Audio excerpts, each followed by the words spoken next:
নজর রাখবো অন্য বড় খবরের দিকে। দক্ষিণ দমদম পুরসভার 18 নম্বর ওয়ার্ডের তৃণমূল কংগ্রেসের কাউন্সিলর তথা চেয়ারম্যান ইন কাউন্সিল স্বাস্থ্য সঞ্জয় দাসের অস্বাভাবিক মৃত্যু। বাড়ি থেকেই তার ঝুলন্ত দেহ উদ্ধার হয়েছে।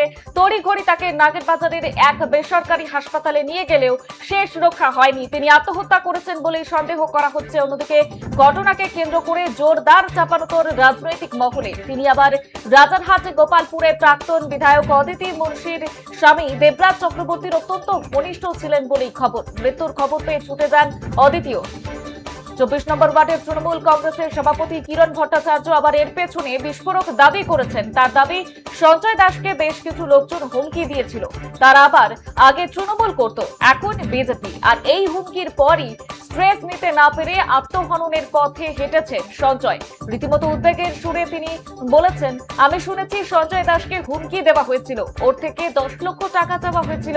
যে ছেলেরা ওর থেকে টাকা চায় তাদের ও বলে, তোরা 10,000 টাকা নে, আমি পরে দেখছি। শুনেছি এরা সব 12টার পর বিজেপি, আগে সব তৃণমূলে ছিল, সরকার বদলের পর বিজেপি হয়েছে। আমি মনে করি বিজেপির কোনো কর্মীরা এই কাজ করতে পারে না। শ্রমিক ভট্টাচার্যের সঙ্গে আমার দীর্ঘদিনের পরিচয়, বিজেপি এই জিনিস বরদাস্ত করবে না। আমি অনুরোধ করব, যারা বা যে গিয়েছিল তাদের খুঁজে বের করা হোক।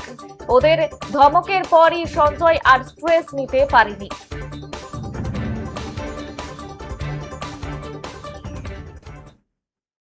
যেটা যে সঞ্জয় দাসের উপরে 10 লক্ষ টাকা দাবি করা হয়েছে এবং একটা মিষ্টি প্যাকেটও দেওয়া হয়ে থাকে। সঞ্জয় দাস তাকে বলে, আমার শোনা কথা যে এরকম ব্যাপার, বা 10,000 টাকা নে, আমি পরে দেখছি।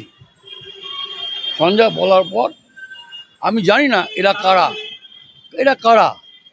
এরা 12টার পর তৃণমূল বিজেপি না পুরনো বিজেপি।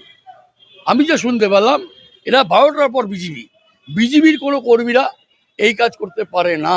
আমি যা জানি, শ্রমিক ভট্টাচার্য আমি খুব ভদ্রলোক, আমি জানি, ওনার সাথে আমার অনেক দিনের পরিচিতি।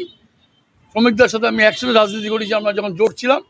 শ্রমিকরা এই ধরনের জিনিসকে বরদাস্ত করবে না, বিজেপি এই জিনিস বরদাস্ত করবে না। আমার মনে হয় এটাকে তো আপনারা, আমি মিডিয়ার কাছে অনুরোধ করবো, ওনার বাড়িতে সিসিটিভি আছে, যারা বা যে গেছিল তাদের সিসিটিভি ক্যামেরা নজর দেওয়া হোক।